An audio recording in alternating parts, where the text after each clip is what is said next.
नाम गुप्त है गुरुजी। इनका प्रश्न है, मैं रामानंद संप्रदाय से दीक्षित हूँ। मैं पिछले 5 सालों से नाम जप कर रहा हूँ। दीक्षा के समय गुरु जी ने तुलसी माला दी थी जाप के लिए, उसी से जाप करता हूँ। पर आज जाप करते समय माला का एक मन का आधा टूट गया। अब मैं क्या करूँ? यह माला ऐसी बनी है कि उसको दोबारा नहीं ठीक किया जाएगा, क्योंकि इसके मन के छोटे हैं और धागे में बड़ी टेक्निक के साथ पुरे हुए हैं। माला बदलूं या क्या करूं? कृपया मार्गदर्शन करें। उस माला से मुझे बहुत प्रेम भी है। माला आपको नहीं बदलना, मन का बदलना, एक मन का, केवल केवल एक ही मन का बदलना है, पूरी माला नहीं बदलनी। और वो जब तक कोई सही मिल जाता नहीं, मन का सही मिल जाए और ठीक करने वाला मिल जाए, तब तो आप करवा लेना ठीक। और जब तक ऐसा नहीं संयोग बन रहा, तो आप टूटे मन का सही प्रभु का नाम बोलते जाइए। अपना शरीर कितना टूटा फूटा रहता है, कहीं चोट लगी, कहीं घाव लगी, कहीं टेढ़ा मेढ़ा, कोई बीमारियां हैं। अब क्या दूसरा शरीर मिलेगा तब भजन करोगे क्या? अरे इसी टूटे फूटे शरीर से भक्ति की जाती है। ऐसे कोई एक मन का टूट गया तो उससे भक्ति में कोई बाधा नहीं पड़ेगी। जब तक ठीक नहीं हो रहा, आप टूटे से ही भजन करते जाओ। राधे राधे। सुनीता जी हैं मुंबई से। इनका प्रश्न है, क्या गुरु बनाना आवश्यक है? पूज्य स्वामी श्री राम सुखदास जी महाराज, जिनका सत्संग बहुत समय से किया है, कहते थे कि गुरु बनाना कोई जरूरी नहीं है। उन्होंने पुस्तक भी लिखी है, क्या गुरु बिना मुक्ति नहीं? उसका कारण ये है कि श्री राम सुखदास जी ने देखा था कि जोश में आकर गुरु तो बना लेते हैं, फिर गुरु की आज्ञा नहीं मानते हैं, गुरु का आदर नहीं करते हैं, अवज्ञा करते हैं, तो फिर उनको दंड मिलता है। तो इसलिए उनको कष्ट होता था कि ऐसे गुरु बनाने की कोई जरूरत नहीं, बिना गुरु के भजन करो।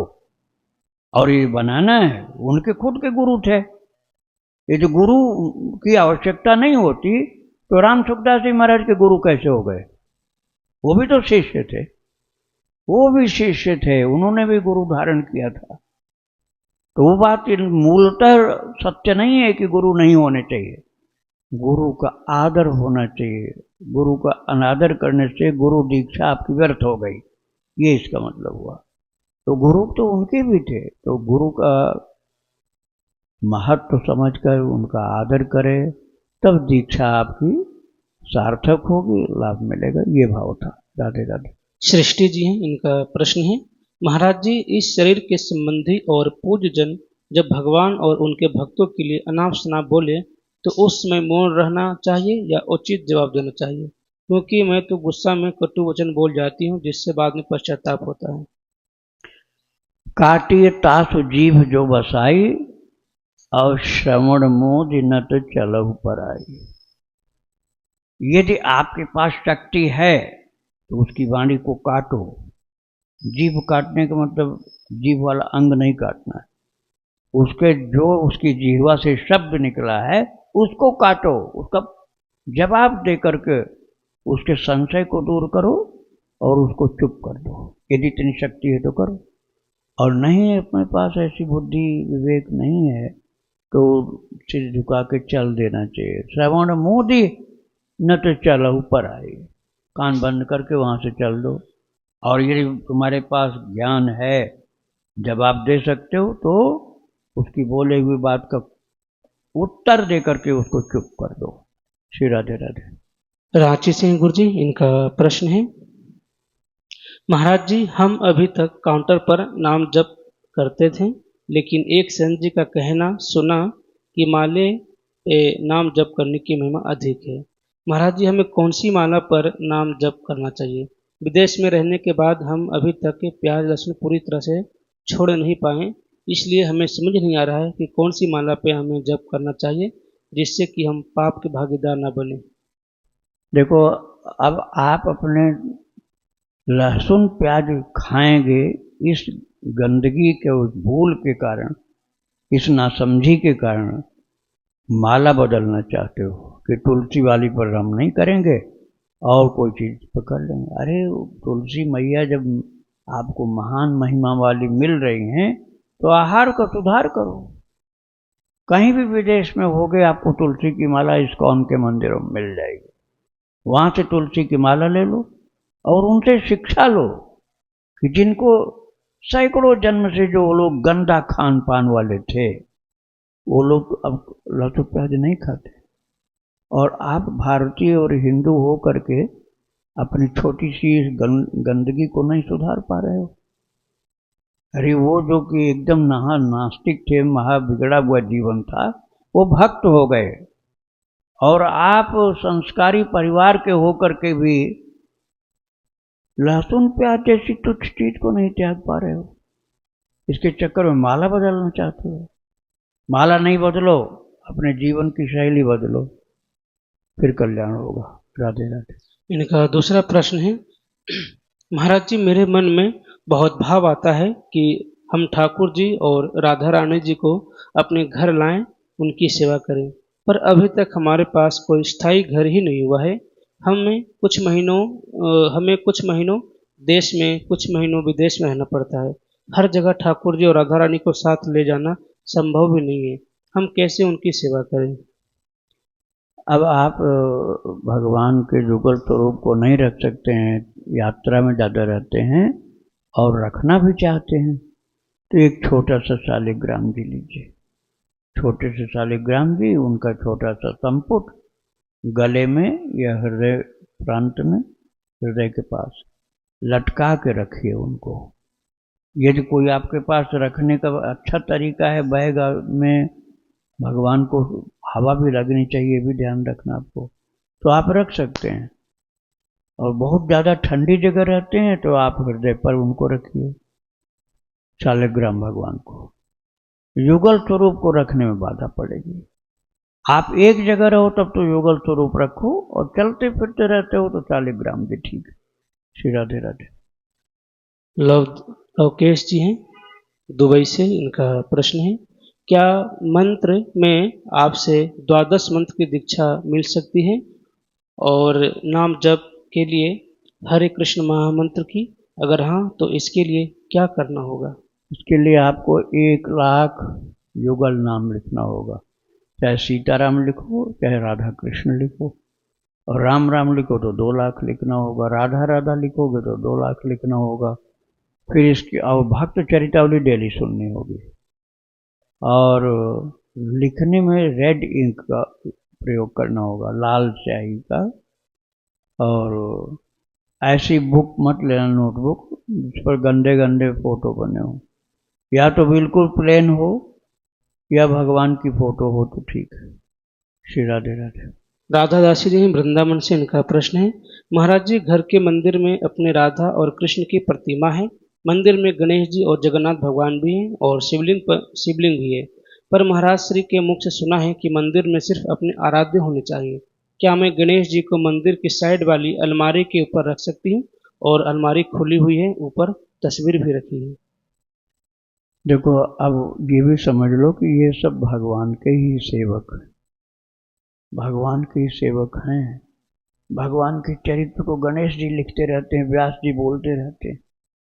भगवान व्यास जी बोलते हैं, गणेश जी लिखते हैं ठाकुर जी के चरित्र को, तो गणेश जी को पराया कैसे समझ लिया आपने? गणेश जी तो उनका गुणगान करने में, लिखने में लगे रहते हैं, तो भगवान के ही पार्षद हुए। और नाम को गाते रहते हैं, नाम गा गा करके राम राम के बल से गणेश जी को सारी सिद्धियां प्राप्त हुई। तो गणेश जी को आप आदर के साथ भगवान के चरणों के पास रखिए, विराजमान करिए भगवान के चरणों में। और भगवान को भोग लगेगा तुलसी रख करके, गणेश जी के पास आखिर में लाइए, तुलसी हटा करके उनको भी भोग लगा दीजिए। गणेश जी को अलमारी में नहीं रखना, वहीं सिंहासन पर रखो जहां भगवान विराजमान है। श्री राधे राधे। वंदना जी हैं बिजनौर से, इनका प्रश्न है, गुरुदेव जी क्या राधा अष्टमी पर भी आश्रम में उत्सव और दीक्षा प्रदान की जाएगी? गुरुदेव जी मेरी जॉब CISF पैरामिलिट्री में है, इसके कारण मैं आपके जन्मोत्सव और कृष्ण जन्माष्टमी उत्सव को आश्रम में आकर नहीं देख पाई और न ही दीक्षा ले पाई। और गीता जयंती उत्सव में समय बाकी है, पर मैं साक्षात आपके दर्शन करना चाहती हूँ और आपके चरणों में बैठकर दीक्षा लेने का भी उत्सुक हूँ। कृपया मार्गदर्शन करें गुरुदेव। आपके श्री कर कमलों से प्रसाद मिल जाए, इस अधम का भी जीवन संवर जाए मैं जब उत्सव में देखती हूँ कि आप कैसे सब पर अहेतुक कृपा कर रहे हैं, मेरे मन में भी आपसे आशीर्वाद और कृपा के लिए हिलोरें उठते रहते हैं गुरुदेव। हाँ ठीक है। सामान्यतया तो यही है कि जन्माष्टमी के बाद गीता जयंती को दीक्षा होती है, लेकिन जो भगवान के भक्त राष्ट्र सेवा में लगे हुए हैं, जैसे एयरफोर्स में हैं, आर्मी में हैं, जिनको छुट्टी नहीं मिल पाती, या विदेश से आए हुए हैं जिनके आने जाने के पासपोर्ट टिकट इन सब की बाधा पड़ती है, तो उनको बीच में भी दीक्षा दी जाती है। तो राधाष्टमी तो अच्छा दिन है, जैसे जन्माष्टमी ऐसे राधाष्टमी है, तो उस दिन दीक्षा हो जाएगी, किंतु एक दिन पहले आना पड़ेगा आपको। श्री राधे राधे। राघव जी हरियाणा से, इनका प्रश्न है, क्या रामचरितमानस को सीधा सीधा हिंदी भवार्थ के साथ पढ़ा जा सकता है बिना दोहे और चौपाई बोले? पढ़ने को आप पढ़ सकते हैं, उसका अर्थ आपको जानकारी मिलेगा, किंतु जो मंत्र वाली बात है ना, मंत्र शक्ति, क्योंकि शिव जी की कृपा से लिखा गया, शंभु प्रसाद सुमति ही हुलसी, रामचरित मानस कवि तुलसी। शिव जी की कृपा से ये सब प्रकट हुआ था जो उन्होंने लिखा है, तो उसमें मंत्र शक्ति है। वह आप पाठ करिए तो अच्छा होगा, ज़्यादा अच्छा होगा। आप अर्थ पढ़िए, ठीक है, आनंद आएगा आपको, लेकिन ये जो चौपाई दोहा भी पढ़ेंगे तो उसकी शक्ति भी आपको प्राप्त होगी। राधे राधे। इनका दूसरा प्रश्न गुरु जी, मैं ब्रज से ब्रज रज लेकर आया था घर, और उसके थोड़े कण नित्य मुख में रखकर सेवन करता हूँ, पर उसमें बहुत से छोटे छोटे सफ़ेद बाल निकल आते हैं जो शायद कुत्ते के हैं, क्योंकि जब बरसाना में मैं रज ले रहा था तब उस जगह पर आसपास कुत्ते भी थे, क्योंकि हमारे शास्त्र में कुत्ते को स्पर्श को निषेध बताया गया है।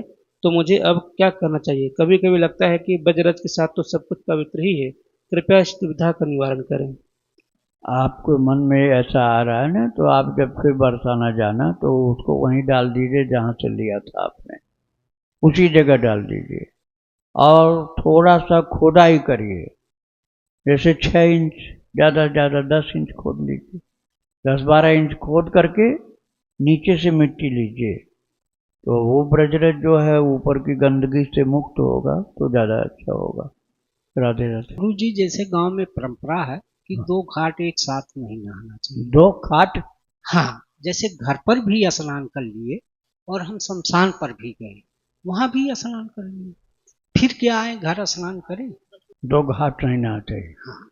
अरे 2 नहीं, तुम 100 घाट नहाओ, कुछ नहीं बिगड़ने वाला।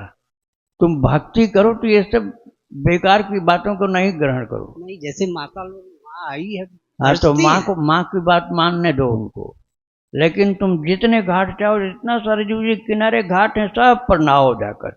और सूतक वाले भी नहा सूतक सकते हैं। लगाओ चाहे पातक लगाओ, नहा करके भक्त हो जाओगे। जितने घाट हैं सब पर नहाओ, 2 एक क्या सैकड़ों बने तो सब पर नहाओ जाकर। राधे राधे। राधे राधे गुरुजी, राधे। आपके चरणों में प्रणाम।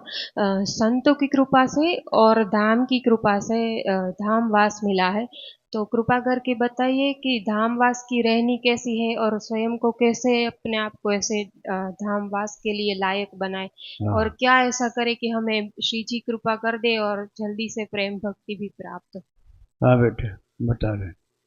देखो, पहली बात यह है कि धाम वासियों के प्रति मन में कोई बुरा भाव नहीं आना चाहिए, बुराई यहाँ की देखने की कोशिश नहीं करनी चाहिए, बल्कि हमें ये समझना चाहिए कि ठाकुर जी अपने जनों को छिपा के रखते हैं और हमें भटका देते हैं, अर्थात परीक्षा हमारी लेते हैं, क्योंकि परीक्षा में हम पता चलेगा कि हमारी श्रद्धा कितनी है। तो यदि हमारे अंदर श्रद्धा बढ़िया होगी तो ये भाव होगा कि नहीं, कुत्ता जो चल रहा है, कुत्ता भी कोई न कोई सिद्ध होगा, कुत्ते के रूप में घूम रहा है, तो ऐसा भाव आ गया कुत्ते के लिए। ऐसे संत जो फटे हाल घूम रहे हैं, समझ लो अपने को छिपाने के लिए ऐसे घूम रहे हैं। अब इनको प्रणाम कर लेना, नहीं से पैर छू सकते हो तो हाथ जोड़ के सिर झुका लो। तो धामवासी सब पूज्य हैं, कन्हैया ने इनको हमसे पहले अपने चरणों में स्वीकार कर लिया, हम बाद में आए। 3 की योग्यता तो बहुत होगी। तो ऐसा सकारात्मक चिंतन करो, तो आपके मन में निगेटिव थिंकिंग उनके लिए नहीं आनी चाहिए। एक बात तो यह है। दूसरी बात, जो वहाँ के पौधे हैं, चाहे तुलसी के अलावा दूसरे पौधे ही क्यों न हो, बड़े बड़े वृक्ष हों, उनको भी नमन करो। आप उसमें लाज शर्म त्याग दो, जिसको कहना हो कहता है। आप चाहो तो ऐसे आलिंगन भी कर सकते हो, और नहीं आलिंगन करना चाहते हो तो माथे को लगा करके उनमें प्रणाम करो और कहो कि आपसे तो कृष्ण मिलते होंगे, जरूर मिलते होंगे, तो मुझे भी आशीर्वाद दो कि मुझे भी उनसे प्रेम हो जाए। तो हर चीज से, यहाँ तक कि यहाँ के जीव जंतुओं को भी मारने की भूल नहीं करनी चाहिए। सांप है, कोई बिच्छू है, तो धामवासी है, हम मारेंगे नहीं, वो अपने आप चला जाएगा। और प्रणाम कर सकते हो तो बिना स्पर्श किए प्रणाम भी कर लो। तो ऐसे धाम के लिए उच्च भावना रखो।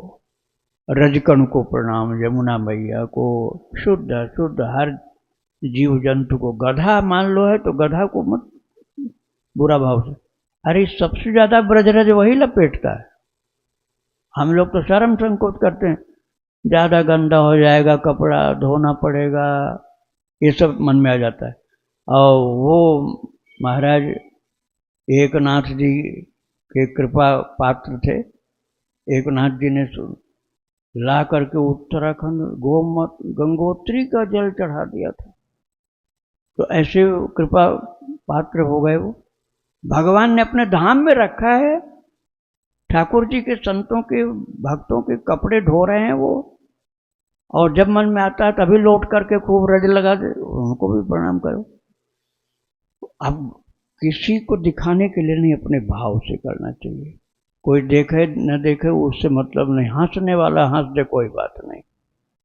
और जिसके अंदर भक्ति होगी वो नहीं हंसेगा। तो ऐसे ब्रज में, जैसे वृंदावन में रह रहे हैं आप, तो वृंदावन की हर चीज के प्रति ईश्वरीय भावना से जुड़ो और भगवान के भक्तों का चरित्र सुनो।